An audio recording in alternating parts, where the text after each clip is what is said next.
Daniel, Chapter 1.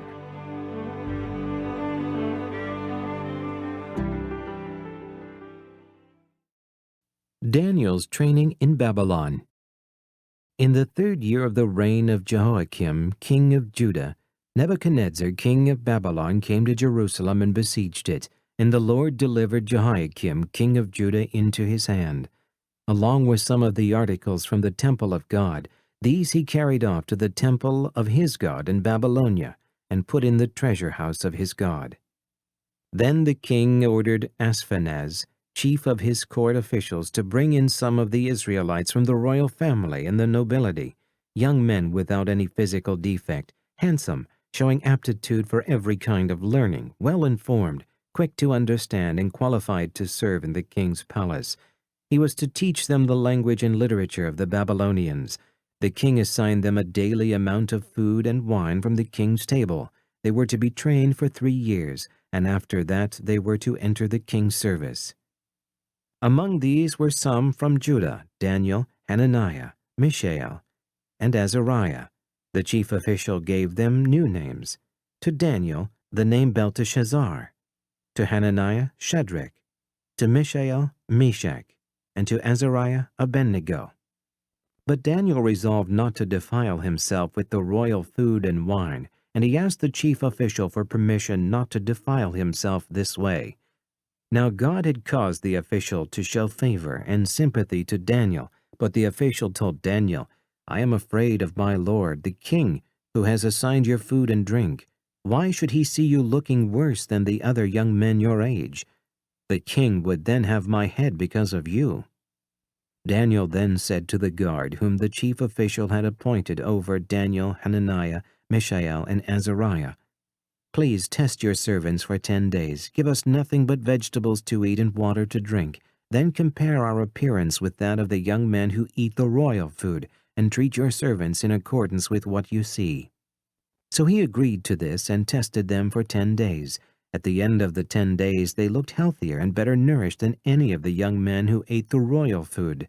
So the guard took away their choice food and the wine they were to drink and gave them vegetables instead. To these 4 young men God gave knowledge and understanding of all kinds of literature and learning, and Daniel could understand visions and dreams of all kinds. At the end of the time set by the king to bring them in, the chief official presented them to Nebuchadnezzar. The king talked with them, and he found none equal to Daniel, Hananiah, Mishael, and Azariah. So they entered the king's service. In every matter of wisdom and understanding about which the king questioned them, he found them 10 times better than all the magicians and enchanters in his whole kingdom. And Daniel remained there until the 1st year of King Cyrus.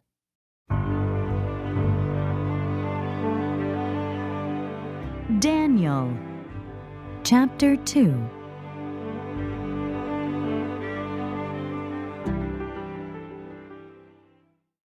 Nebuchadnezzar's dream. In the 2nd year of his reign, Nebuchadnezzar had dreams. His mind was troubled, and he could not sleep. So the king summoned the magicians, enchanters, sorcerers, and astrologers to tell him what he had dreamed. When they came in and stood before the king, he said to them, "I have had a dream that troubles me, and I want to know what it means." Then the astrologers answered the king in Aramaic, "O king, live forever. Tell your servants the dream, and we will interpret it."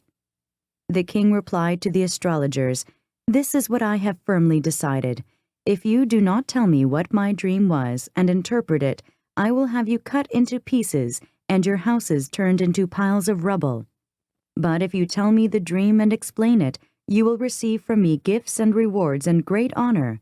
So tell me the dream and interpret it for me."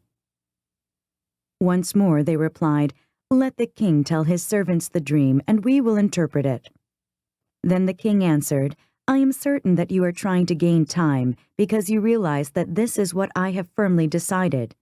If you do not tell me the dream, there is just one penalty for you. You have conspired to tell me misleading and wicked things, hoping the situation will change. So then, tell me the dream, and I will know that you can interpret it for me."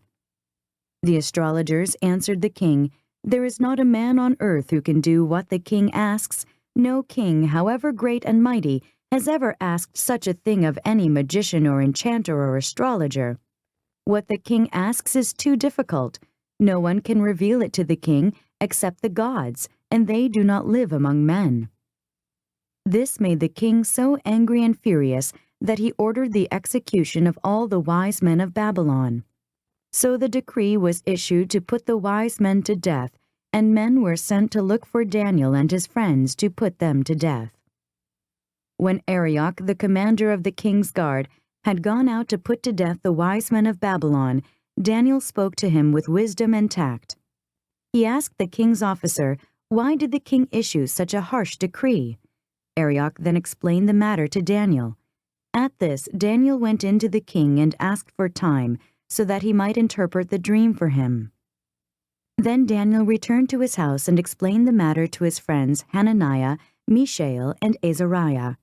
He urged them to plead for mercy from the God of heaven concerning this mystery, so that he and his friends might not be executed with the rest of the wise men of Babylon. During the night, the mystery was revealed to Daniel in a vision. Then Daniel praised the God of heaven and said, "Praise be to the name of God forever and ever. Wisdom and power are his. He changes times and seasons. He sets up kings and deposes them. He gives wisdom to the wise and knowledge to the discerning. He reveals deep and hidden things. He knows what lies in darkness, and light dwells with him. I thank and praise you, O God of my fathers. You have given me wisdom and power. You have made known to me what we asked of you. You have made known to us the dream of the king." Daniel interprets the dream. Then Daniel went to Arioch, whom the king had appointed to execute the wise men of Babylon, and said to him, "Do not execute the wise men of Babylon. Take me to the king, and I will interpret his dream for him." Arioch took Daniel to the king at once and said, "I have found a man among the exiles from Judah who can tell the king what his dream means." The king asked Daniel, also called Belteshazzar, "Are you able to tell me what I saw in my dream and interpret it?" Daniel replied, "No wise man, enchanter, magician, or diviner can explain to the king the mystery he has asked about. But there is a God in heaven who reveals mysteries. He has shown King Nebuchadnezzar what will happen in days to come. Your dream and the visions that pass through your mind as you lay on your bed are these. As you were lying there, O king, your mind turned to things to come, and the revealer of mysteries showed you what is going to happen. As for me, this mystery has been revealed to me, not because I have greater wisdom than other living men, but so that you, O king, may know the interpretation, and that you may understand what went through your mind. You looked, O king, and there before you stood a large statue, an enormous, dazzling statue, awesome in appearance. The head of the statue was made of pure gold, its chest and arms of silver, its belly and thighs of bronze, its legs of iron, its feet partly of iron and partly of baked clay. While you were watching, a rock was cut out, but not by human hands. It struck the statue on its feet of iron and clay and smashed them. Then the iron, the clay, the bronze, the silver, and the gold were broken to pieces at the same time and became like chaff on a threshing floor in the summer. The wind swept them away without leaving a trace. But the rock that struck the statue became a huge mountain and filled the whole earth. This was the dream, and now we will interpret it to the king. You, O king, are the King of kings. The God of heaven has given you dominion and power, and might and glory. In your hands he has placed mankind and the beasts of the field and the birds of the air. Wherever they live, he has made you ruler over them all. You are that head of gold. After you, another kingdom will rise, inferior to yours. Next, a third kingdom, one of bronze, will rule over the whole earth. Finally, there will be a fourth kingdom, strong as iron, for iron breaks and smashes everything, and as iron breaks things to pieces, so it will crush and break all the others. Just as you saw that the feet and toes were partly of baked clay and partly of iron, so this will be a divided kingdom. Yet it will have some of the strength of iron in it, even as you saw iron mixed with clay. As the toes were partly iron and partly clay, so this kingdom will be partly strong and partly brittle. And just as you saw the iron mixed with baked clay, so the people will be a mixture and will not remain united, any more than iron mixes with clay.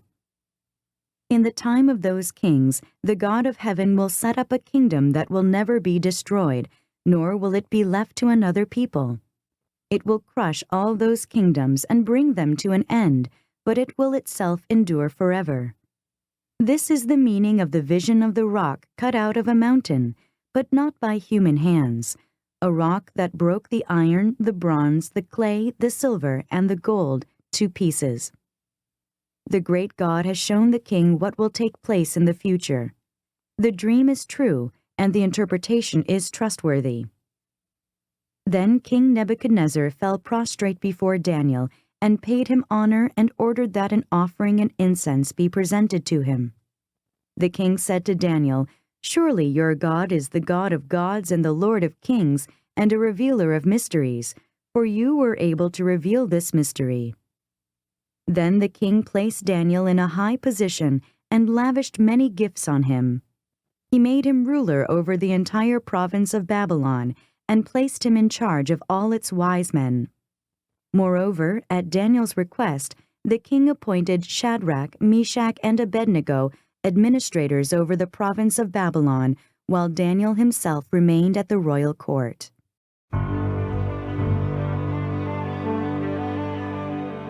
Daniel, chapter 3.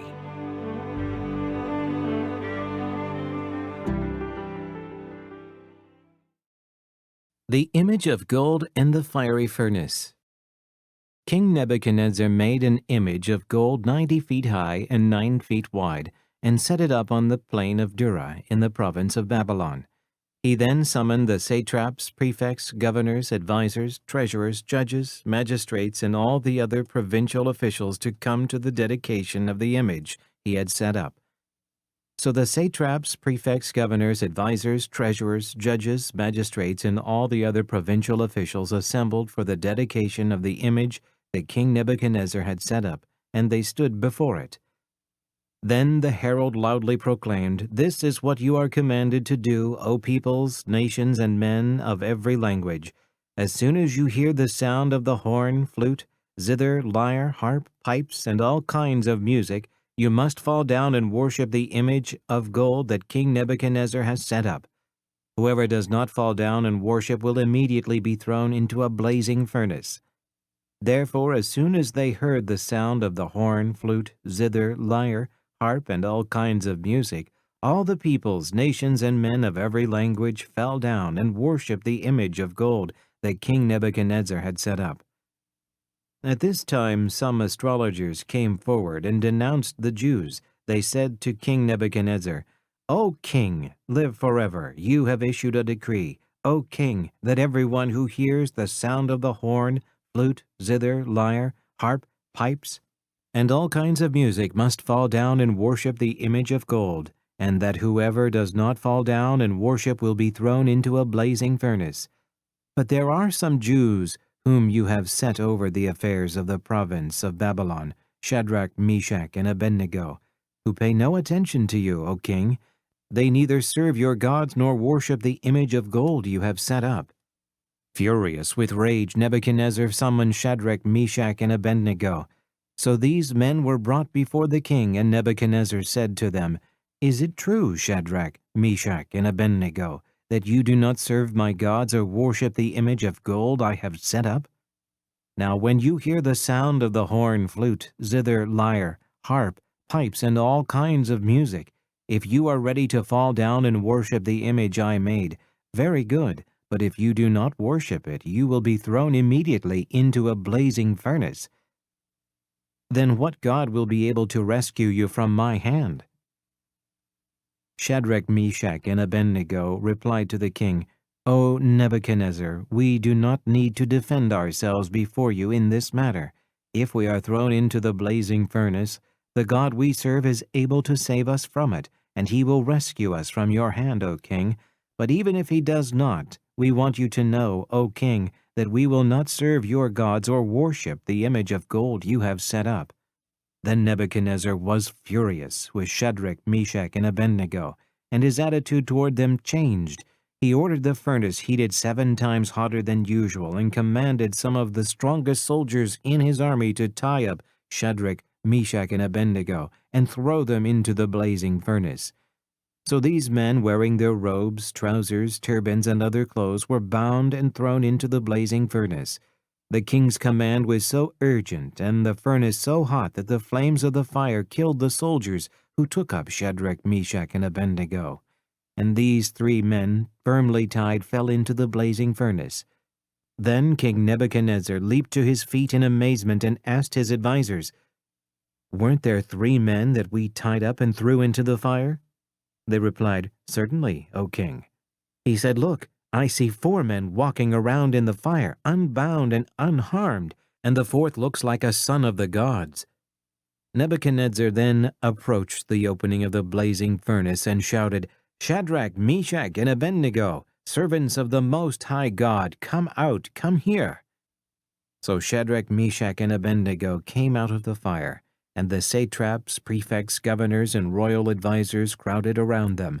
They saw that the fire had not harmed their bodies, nor was a hair of their heads singed. Their robes were not scorched, and there was no smell of fire on them. Then Nebuchadnezzar said, "Praise be to the God of Shadrach, Meshach, and Abednego, who has sent his angel and rescued his servants." They trusted in him and defied the king's command and were willing to give up their lives rather than serve or worship any god except their own God. Therefore I decree that the people of any nation or language who say anything against the God of Shadrach, Meshach, and Abednego be cut into pieces, and their houses be turned into piles of rubble, for no other God can save in this way. Then the king promoted Shadrach, Meshach, and Abednego in the province of Babylon.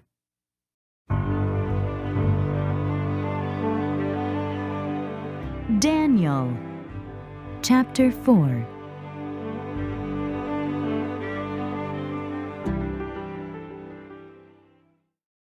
Nebuchadnezzar's dream of a tree. King Nebuchadnezzar, to the peoples, nations, and men of every language who live in all the world, may you prosper greatly. It is my pleasure to tell you about the miraculous signs and wonders that the Most High God has performed for me. How great are his signs, how mighty his wonders! His kingdom is an eternal kingdom. His dominion endures from generation to generation. I, Nebuchadnezzar, was at home in my palace, contented and prosperous. I had a dream that made me afraid. As I was lying in my bed, the images and visions that passed through my mind terrified me. So I commanded that all the wise men of Babylon be brought before me to interpret the dream for me. When the magicians, enchanters, astrologers, and diviners came, I told them the dream, but they could not interpret it for me. Finally, Daniel came into my presence, and I told him the dream. He is called Belteshazzar, after the name of my God, and the spirit of the holy gods is in him. I said, "Belteshazzar, chief of the magicians, I know that the spirit of the holy gods is in you, and no mystery is too difficult for you. Here is my dream. Interpret it for me." These are the visions I saw while lying in my bed. I looked, and there before me stood a tree in the middle of the land. Its height was enormous. The tree grew large and strong, and its top touched the sky. It was visible to the ends of the earth. Its leaves were beautiful, its fruit abundant, and on it was food for all. Under it the beasts of the field found shelter, and the birds of the air lived in its branches. From it every creature was fed. In the visions I saw while lying in my bed, I looked, and there before me was a messenger, a holy one, coming down from heaven. He called in a loud voice, "Cut down the tree and trim off its branches, strip off its leaves and scatter its fruit. Let the animals flee from under it and the birds from its branches. But let the stump and its roots, bound with iron and bronze, remain in the ground, in the grass of the field." Let him be drenched with the dew of heaven, and let him live with the animals among the plants of the earth. Let his mind be changed from that of a man, and let him be given the mind of an animal, till 7 times pass by for him. The decision is announced by messengers. The holy ones declare the verdict, so that the living may know that the Most High is sovereign over the kingdoms of men, and gives them to anyone he wishes, and sets over them the lowliest of men. This is the dream that I, King Nebuchadnezzar, had. Now, Belteshazzar, tell me what it means, for none of the wise men in my kingdom can interpret it for me. But you can, because the spirit of the holy gods is in you. Daniel interprets the dream. Then Daniel, also called Belteshazzar, was greatly perplexed for a time, and his thoughts terrified him. So the king said, Belteshazzar, do not let the dream or its meaning alarm you. Belteshazzar answered, My lord, if only the dream applied to your enemies and its meaning to your adversaries. The tree you saw, which grew large and strong, with its top touching the sky, visible to the whole earth, with beautiful leaves and abundant fruit, providing food for all, giving shelter to the beasts of the field, and having nesting places in its branches for the birds of the air. You, O king, are that tree. You have become great and strong. Your greatness has grown until it reaches the sky, and your dominion extends to distant parts of the earth. You, O king, saw a messenger, a holy one, coming down from heaven and saying, Cut down the tree and destroy it, but leave the stump, bound with iron and bronze, in the grass of the field, while its roots remain in the ground. Let him be drenched with the dew of heaven. Let him live like the wild animals, until 7 times pass by for him. This is the interpretation, O king, and this is the decree the Most High has issued against my lord the king. You will be driven away from people, and will live with the wild animals. You will eat grass like cattle, and be drenched with the dew of heaven. 7 times will pass by for you until you acknowledge that the Most High is sovereign over the kingdoms of men, and gives them to anyone he wishes. The command to leave the stump of the tree with its roots means that your kingdom will be restored to you when you acknowledge that heaven rules. Therefore, O king, be pleased to accept my advice. Renounce your sins by doing what is right, and your wickedness by being kind to the oppressed. It may be that then your prosperity will continue. The dream is fulfilled. All this happened to King Nebuchadnezzar. 12 months later, as the king was walking on the roof of the royal palace of Babylon, he said, Is not this the great Babylon I have built as the royal residence, by my mighty power, and for the glory of my majesty? The words were still on his lips when a voice came from heaven. This is what is decreed for you, King Nebuchadnezzar. Your royal authority has been taken from you. You will be driven away from people and will live with the wild animals. You will eat grass like cattle. 7 times will pass by for you until you acknowledge that the Most High is sovereign over the kingdoms of men, and gives them to anyone he wishes. Immediately, what had been said about Nebuchadnezzar was fulfilled. He was driven away from people and ate grass like cattle. His body was drenched with the dew of heaven until his hair grew like the feathers of an eagle and his nails like the claws of a bird. At the end of that time, I, Nebuchadnezzar, raised my eyes toward heaven, and my sanity was restored. Then I praised the Most High. I honored and glorified him who lives forever. His dominion is an eternal dominion. His kingdom endures from generation to generation. All the peoples of the earth are regarded as nothing. He does as he pleases with the powers of heaven and the peoples of the earth. No one can hold back his hand or say to him, What have you done? At the same time that my sanity was restored, my honor and splendor were returned to me for the glory of my kingdom. My advisers and nobles sought me out, and I was restored to my throne and became even greater than before. Now I, Nebuchadnezzar, praise and exalt and glorify the King of heaven, because everything he does is right, and all his ways are just, and those who walk in pride he is able to humble.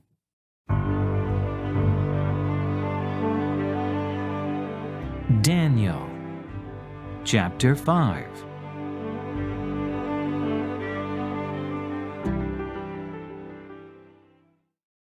The writing on the wall.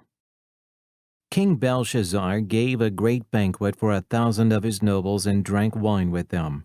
While Belshazzar was drinking his wine, he gave orders to bring in the gold and silver goblets that Nebuchadnezzar, his father, had taken from the temple in Jerusalem, so that the king and his nobles, his wives, and his concubines might drink from them. So they brought in the gold goblets that had been taken from the temple of God in Jerusalem, and the king and his nobles, his wives, and his concubines drank from them. As they drank the wine, they praised the gods of gold and silver, of bronze, iron, wood, and stone.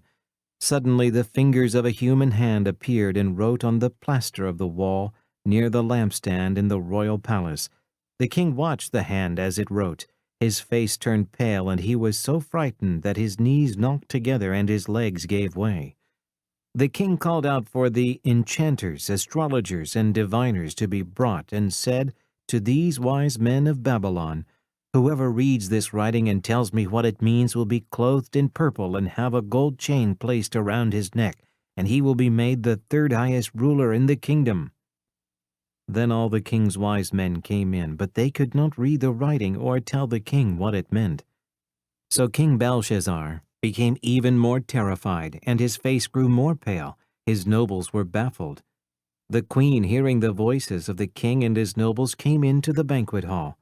"O king, live forever," she said. "Don't be alarmed. Don't look so pale. There is a man in your kingdom who has the spirit of the holy gods in him. In the time of your father he was found to have insight and intelligence and wisdom like that of the gods. King Nebuchadnezzar, your father the king, I say, appointed him chief of the magicians, enchanters, astrologers, and diviners.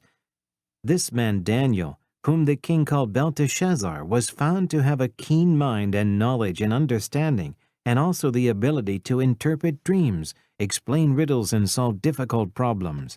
Call for Daniel, and he will tell you what the writing means." So Daniel was brought before the king, and the king said to him, "Are you Daniel, one of the exiles my father, the king, brought from Judah? I have heard that the spirit of the gods is in you, and that you have insight, intelligence, and outstanding wisdom. The wise men and enchanters were brought before me to read this writing and tell me what it means, but they could not explain it. Now I have heard that you are able to give interpretations and to solve difficult problems. If you can read this writing and tell me what it means, you will be clothed in purple and have a gold chain placed around your neck, and you will be made the third highest ruler in the kingdom." Then Daniel answered the king, "You may keep your gifts for yourself and give your rewards to someone else. Nevertheless, I will read the writing for the king and tell him what it means. O king, the Most High God gave your father Nebuchadnezzar sovereignty and greatness and glory and splendor. Because of the high position he gave him, all the peoples and nations and men of every language dreaded and feared him. Those the king wanted to put to death, he put to death. Those he wanted to spare, he spared. Those he wanted to promote, he promoted, and those he wanted to humble, he humbled. But when his heart became arrogant and hardened with pride, he was deposed from his royal throne and stripped of his glory. He was driven away from people and given the mind of an animal. He lived with the wild donkeys and ate grass like cattle, and his body was drenched with the dew of heaven, until he acknowledged that the Most High God is sovereign over the kingdoms of men, and sets over them anyone he wishes. But you, his son, O Belshazzar, have not humbled yourself, though you knew all this. Instead, you have set yourself up against the Lord of heaven. You had the goblets from his temple brought to you, and you and your nobles, your wives, and your concubines drank wine from them. You praised the gods of silver and gold, of bronze, iron, wood, and stone, which cannot see or hear or understand, but you did not honor the God who holds in his hand your life and all your ways. Therefore he sent the hand that wrote the inscription. This is the inscription that was written: Min, Min, Tekel, Parsin. This is what these words mean. Min, God has numbered the days of your reign and brought it to an end. Tekel, you have been weighed on the scales and found wanting. Perez, your kingdom is divided and given to the Medes and Persians. Then at Belshazzar's command, Daniel was clothed in purple, a gold chain was placed around his neck, and he was proclaimed the third highest ruler in the kingdom. That very night, Belshazzar, king of the Babylonians, was slain, and Darius, the Mede, took over the kingdom at the age of 62.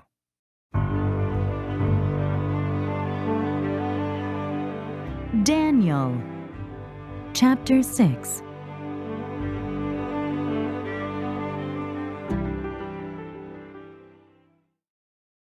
Daniel in the den of lions. It pleased Darius to appoint 120 satraps to rule throughout the kingdom, with 3 administrators over them, one of whom was Daniel. The satraps were made accountable to them so that the king might not suffer loss. Now Daniel so distinguished himself among the administrators and the satraps by his exceptional qualities that the king planned to set him over the whole kingdom. At this, the administrators and the satraps tried to find grounds for charges against Daniel in his conduct of government affairs, but they were unable to do so. They could find no corruption in him because he was trustworthy and neither corrupt nor negligent. Finally, these men said, "We will never find any basis for charges against this man, Daniel, unless it has something to do with the law of his God." So the administrators and the satraps went as a group to the king and said, "O King Darius, live forever. The royal administrators, prefects, satraps, advisors, and governors have all agreed that the king should issue an edict and enforce the decree that anyone who prays to any god or man during the next 30 days, except to you, O king, shall be thrown into the lion's den. Now, O king, issue the decree and put it in writing so that it cannot be altered, in accordance with the laws of the Medes and Persians, which cannot be repealed." So King Darius put the decree in writing. Now when Daniel learned that the decree had been published, he went home to his upstairs room where the windows opened toward Jerusalem. 3 times a day he got down on his knees and prayed, giving thanks to his God, just as he had done before. Then these men went as a group and found Daniel praying and asking God for help. So they went to the king and spoke to him about his royal decree.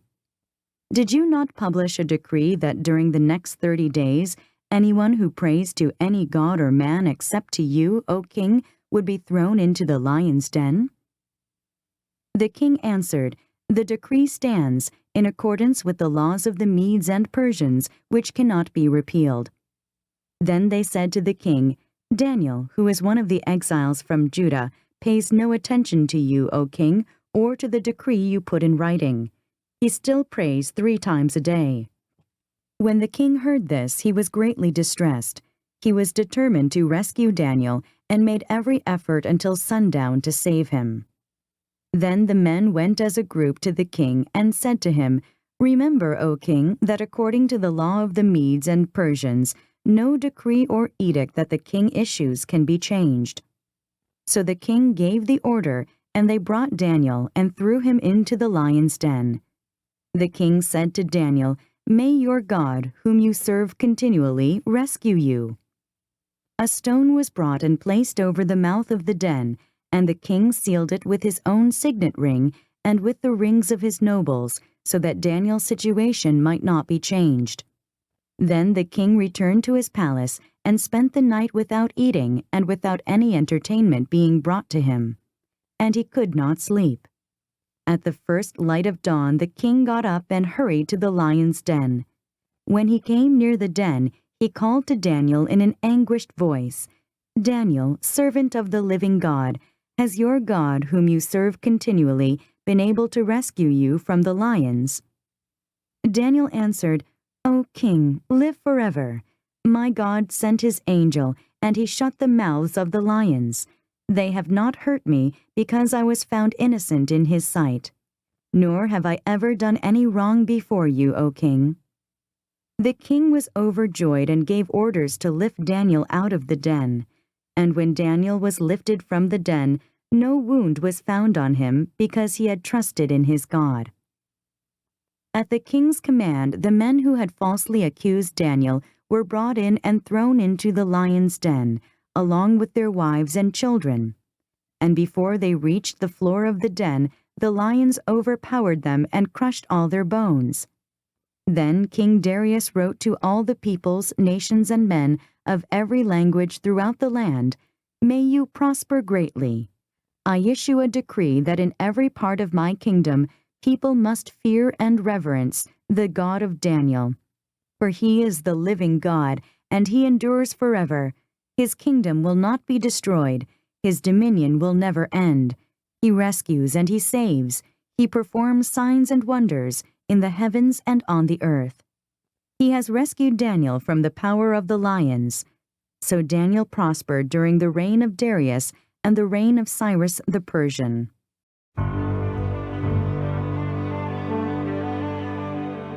Daniel, chapter 7.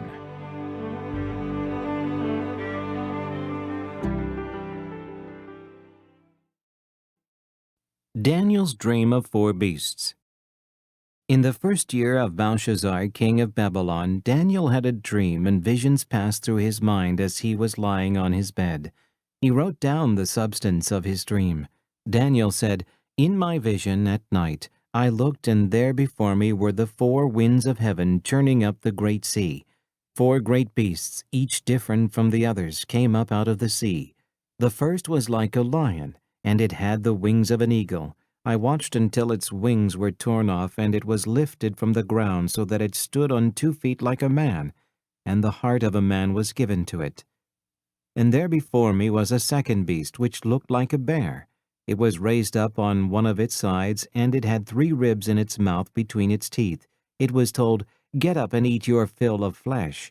After that I looked, and there before me was another beast, one that looked like a leopard, and on its back it had 4 wings like those of a bird. This beast had 4 heads, and it was given authority to rule. After that, in my vision at night, I looked, and there before me was a 4th beast, terrifying and frightening and very powerful. It had large iron teeth. It crushed and devoured its victims and trampled underfoot whatever was left. It was different from all the former beasts, and it had 10 horns.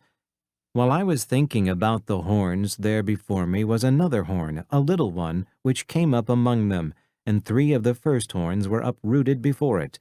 This horn had eyes like the eyes of a man, and a mouth that spoke boastfully. As I looked, thrones were set in place, and the Ancient of Days took his seat. His clothing was as white as snow, the hair of his head was white like wool. His throne was flaming with fire, and its wheels were all ablaze. A river of fire was flowing, coming out from before him. Thousands upon thousands attended him. 10,000 times 10,000 stood before him. The court was seated, and the books were opened.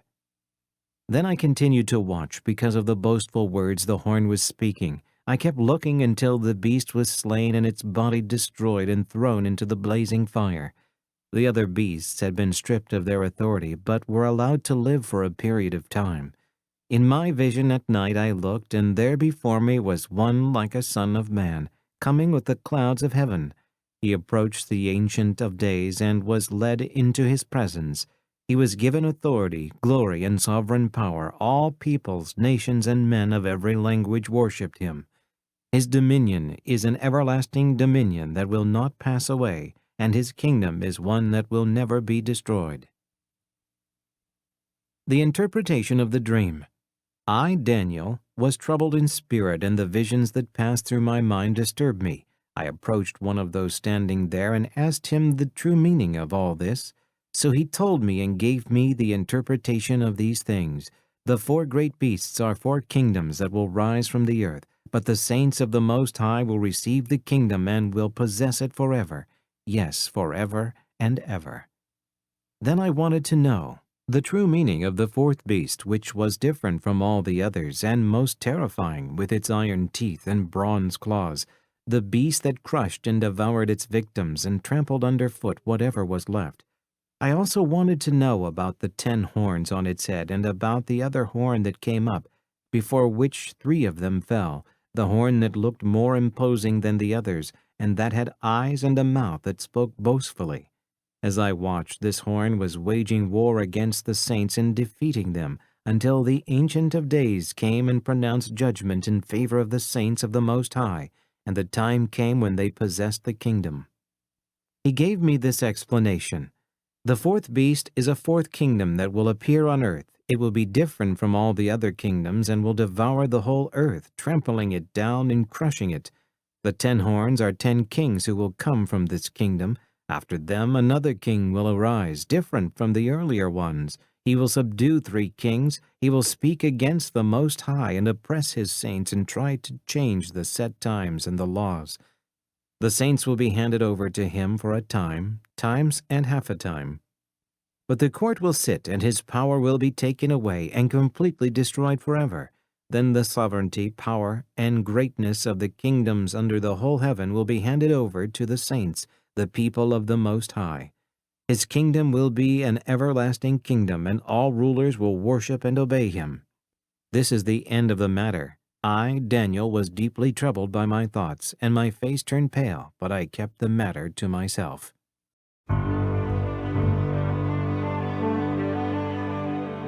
Daniel, Chapter 8.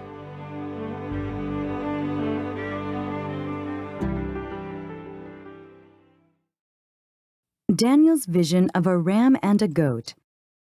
In the 3rd year of King Belshazzar's reign, I, Daniel, had a vision after the one that had already appeared to me. In my vision I saw myself in the citadel of Susa in the province of Elam. In the vision I was beside the Ulai Canal. I looked up, and there before me was a ram with 2 horns, standing beside the canal, and the horns were long. One of the horns was longer than the other, but grew up later. I watched the ram as he charged toward the west and the north and the south. No animal could stand against him, and none could rescue from his power. He did as he pleased and became great. As I was thinking about this, suddenly a goat with a prominent horn between his eyes came from the west, crossing the whole earth without touching the ground. He came toward the 2-horned ram I had seen standing beside the canal and charged at him in great rage. I saw him attack the ram furiously, striking the ram and shattering his 2 horns. The ram was powerless to stand against him. The goat knocked him to the ground and trampled on him, and none could rescue the ram from his power. The goat became very great, but at the height of his power, his large horn was broken off, and in its place 4 prominent horns grew up toward the 4 winds of heaven. Out of one of them came another horn, which started small but grew in power to the south and to the east and toward the beautiful land. It grew until it reached the host of the heavens, and it threw some of the starry host down to the earth and trampled on them. It set itself up to be as great as the prince of the host. It took away the daily sacrifice from him, and the place of his sanctuary was brought low. Because of rebellion, the host of the saints and the daily sacrifice were given over to it. It prospered in everything it did, and truth was thrown to the ground. Then I heard a Holy One speaking, and another Holy One said to him, "How long will it take for the vision to be fulfilled, the vision concerning the daily sacrifice, the rebellion that causes desolation, and the surrender of the sanctuary and of the host that will be trampled underfoot?"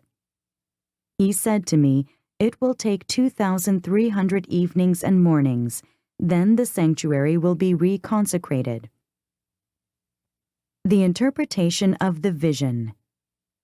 While I, Daniel, was watching the vision and trying to understand it, there before me stood one who looked like a man.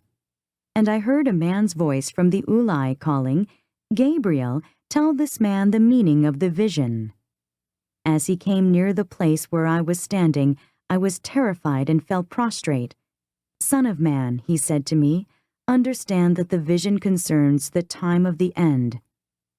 While he was speaking to me, I was in a deep sleep, with my face to the ground. Then he touched me and raised me to my feet.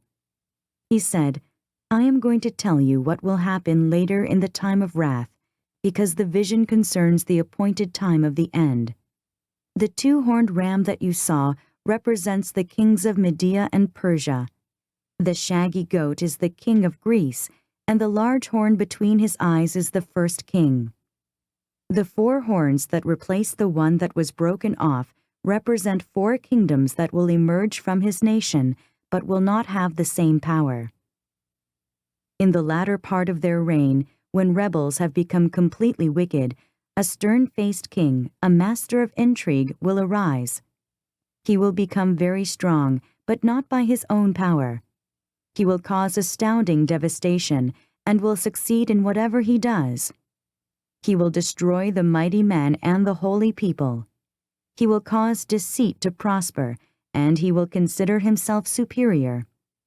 When they feel secure, he will destroy many and take his stand against the Prince of Princes. Yet he will be destroyed, but not by human power. The vision of the evenings and mornings that has been given you is true, but seal up the vision, for it concerns the distant future. I, Daniel, was exhausted and lay ill for several days. Then I got up and went about the king's business. I was appalled by the vision. It was beyond understanding.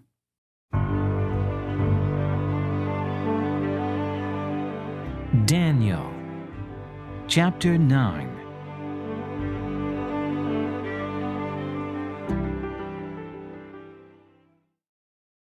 Daniel's prayer. In the first year of Darius, son of Xerxes, a Mede by descent, who was made ruler over the Babylonian kingdom, in the first year of his reign, I, Daniel, understood from the Scriptures according to the word of the Lord, given to Jeremiah the prophet, that the desolation of Jerusalem would last 70 years. So I turned to the Lord God and pleaded with him in prayer and petition, in fasting, and in sackcloth and ashes. I prayed to the Lord my God and confessed, O Lord, the great and awesome God, who keeps his covenant of love with all who love him and obey his commands, we have sinned and done wrong. We have been wicked and have rebelled. We have turned away from your commands and laws. We have not listened to your servants, the prophets, who spoke in your name to our kings, our princes, and our fathers, and to all the people of the land. Lord, you are righteous, but this day we are covered with shame, the men of Judah and people of Jerusalem, and all Israel, both near and far, in all the countries where you have scattered us because of our unfaithfulness to you. O Lord, we and our kings, our princes, and our fathers are covered with shame because we have sinned against you. The Lord our God is merciful and forgiving, even though we have rebelled against him. We have not obeyed the Lord our God or kept the laws he gave us through his servants the prophets. All Israel has transgressed your law and turned away, refusing to obey you. Therefore the curses and sworn judgments written in the law of Moses, the servant of God, have been poured out on us, because we have sinned against you. You have fulfilled the words spoken against us and against our rulers by bringing upon us great disaster. Under the whole heaven nothing has ever been done like what has been done to Jerusalem. Just as it is written in the law of Moses, all this disaster has come upon us, yet we have not sought the favor of the Lord our God by turning from our sins and giving attention to your truth. The Lord did not hesitate to bring the disaster upon us, for the Lord our God is righteous in everything he does, yet we have not obeyed him. Now, O Lord our God, who brought your people out of Egypt with a mighty hand, and who made for yourself a name that endures to this day, we have sinned, we have done wrong, O Lord, in keeping with all your righteous acts. Turn away your anger and your wrath from Jerusalem, your city, your holy hill. Our sins and the iniquities of our fathers have made Jerusalem and your people an object of scorn to all those around us. Now, our God, hear the prayers and petitions of your servant. For your sake, O Lord, look with favor on your desolate sanctuary. Give ear, O God, and hear. Open your eyes and see the desolation of the city that bears your name. We do not make requests of you because we are righteous, but because of your great mercy. O Lord, listen. O Lord, forgive. O Lord, hear and act. For your sake, O my God, do not delay, because your city and your people bear your name. The 70 Sevens. While I was speaking and praying, confessing my sin and the sin of my people Israel, and making my request to the Lord my God for his holy hill, while I was still in prayer, Gabriel, the man I had seen in the earlier vision, came to me in swift flight about the time of the evening sacrifice. He instructed me and said to me, Daniel, I have now come to give you insight and understanding. As soon as you began to pray, an answer was given, which I have come to tell you, for you are highly esteemed. Therefore consider the message and understand the vision.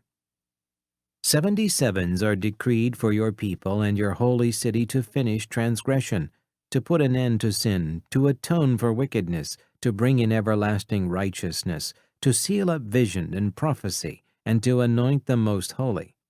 Know and understand this, from the issuing of the decree to restore and rebuild Jerusalem until the Anointed One, the ruler, comes, there will be 7 sevens and 62 sevens.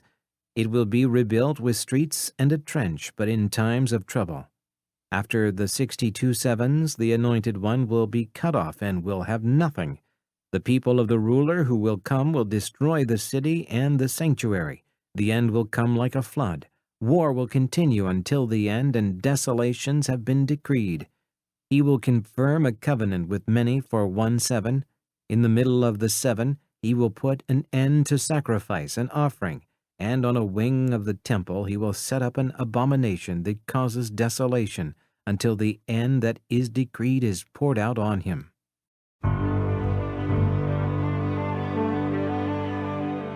Daniel, chapter 10.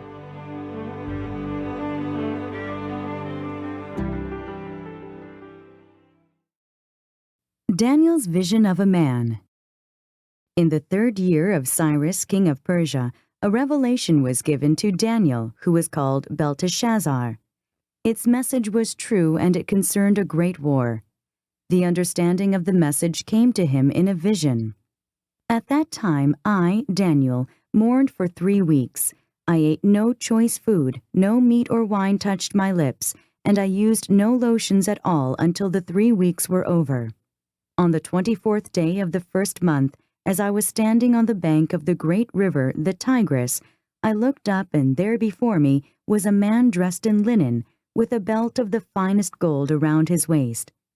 His body was like chrysolite, his face like lightning, his eyes like flaming torches, his arms and legs like the gleam of burnished bronze, and his voice like the sound of a multitude. I, Daniel, was the only one who saw the vision. The men with me did not see it, but such terror overwhelmed them that they fled and hid themselves. So I was left alone, gazing at this great vision. I had no strength left, my face turned deathly pale, and I was helpless. Then I heard him speaking, and as I listened to him, I fell into a deep sleep, my face to the ground. A hand touched me and set me trembling on my hands and knees. He said, Daniel, you who are highly esteemed, consider carefully the words I am about to speak to you, and stand up, for I have now been sent to you. And when he said this to me, I stood up trembling. Then he continued, Do not be afraid, Daniel. Since the first day that you set your mind to gain understanding and to humble yourself before your God, your words were heard, and I have come in response to them. But the prince of the Persian kingdom resisted me 21 days. Then Michael, one of the chief princes, came to help me, because I was detained there with the king of Persia.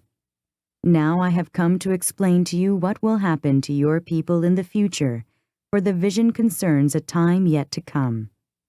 While he was saying this to me, I bowed with my face toward the ground and was speechless. Then one who looked like a man touched my lips, and I opened my mouth and began to speak. I said to the one standing before me, I am overcome with anguish because of the vision, my Lord, and I am helpless. How can I, your servant, talk with you, my Lord? My strength is gone, and I can hardly breathe. Again the one who looked like a man touched me and gave me strength. Do not be afraid, O man highly esteemed, he said. Peace, be strong now, be strong. When he spoke to me, I was strengthened and said, "Speak, my Lord, since you have given me strength." So he said, "Do you know why I have come to you? Soon I will return to fight against the prince of Persia, and when I go, the prince of Greece will come. But first I will tell you what is written in the book of truth.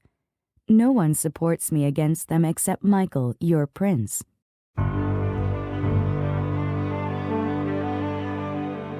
Daniel, chapter 11.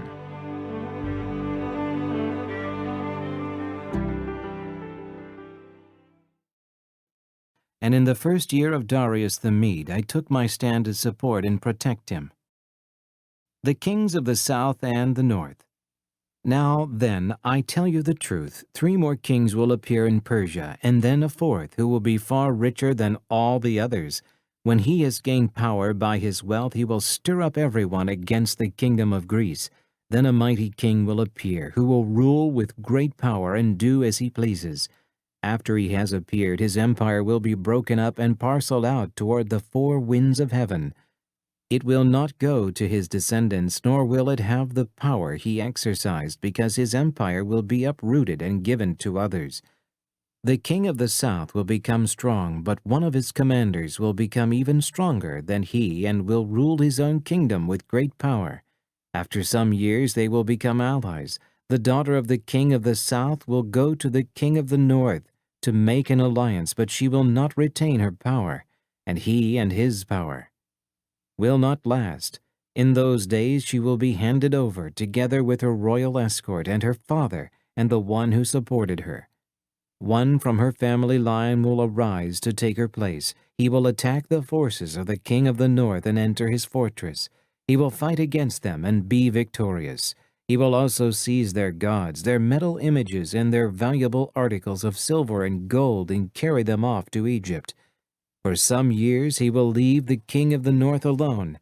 Then the king of the north will invade the realm of the king of the south, but will retreat to his own country. His sons will prepare for war and assemble a great army which will sweep on like an irresistible flood and carry the battle as far as his fortress. Then the king of the south will march out in a rage and fight against the king of the north, who will raise a large army, but it will be defeated.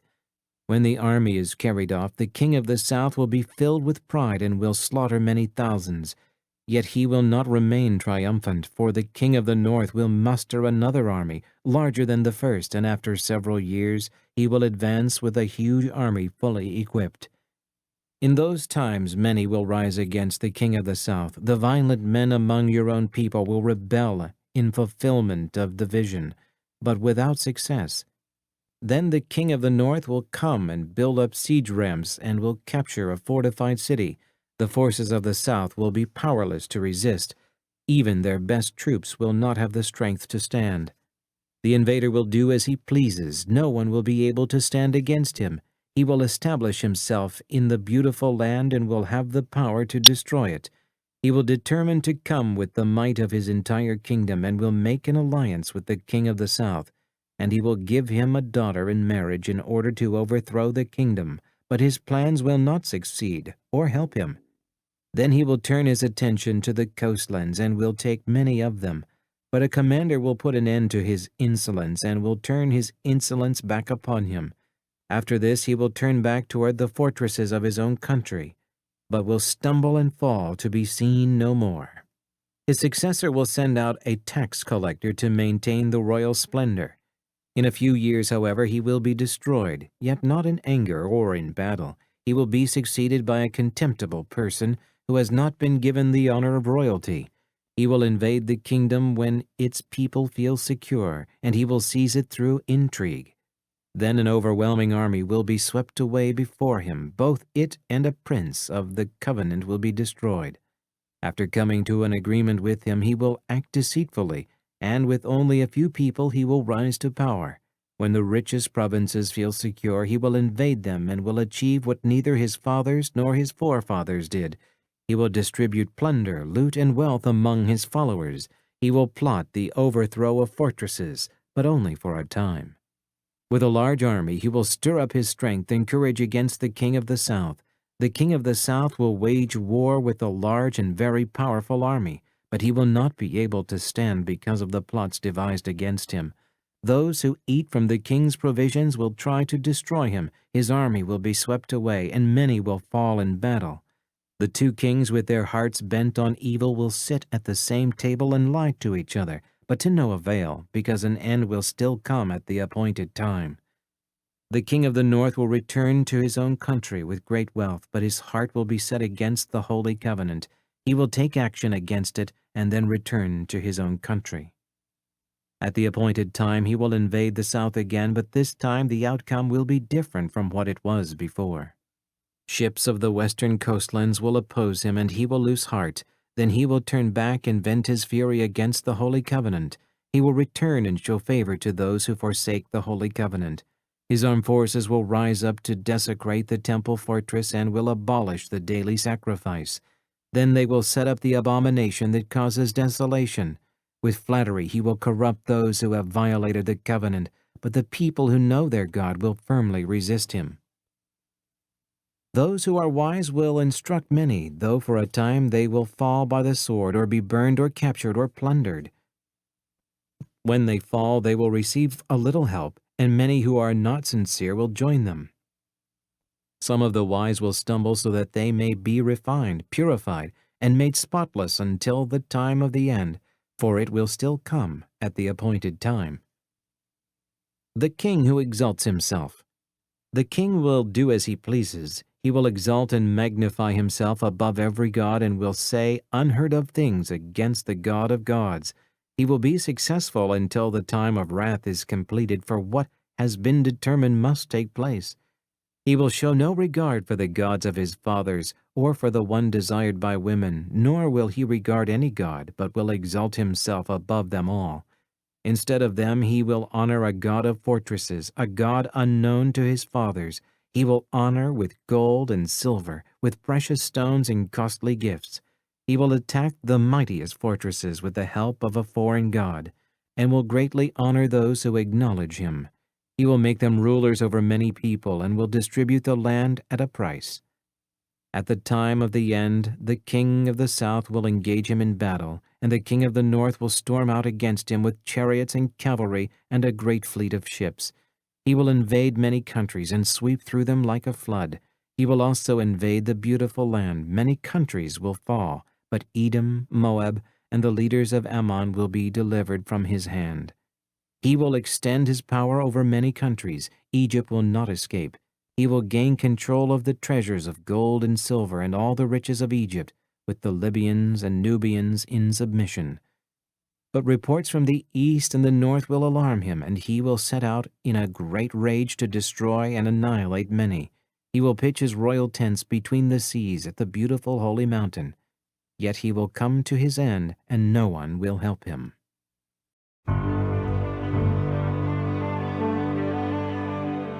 Daniel, chapter 12.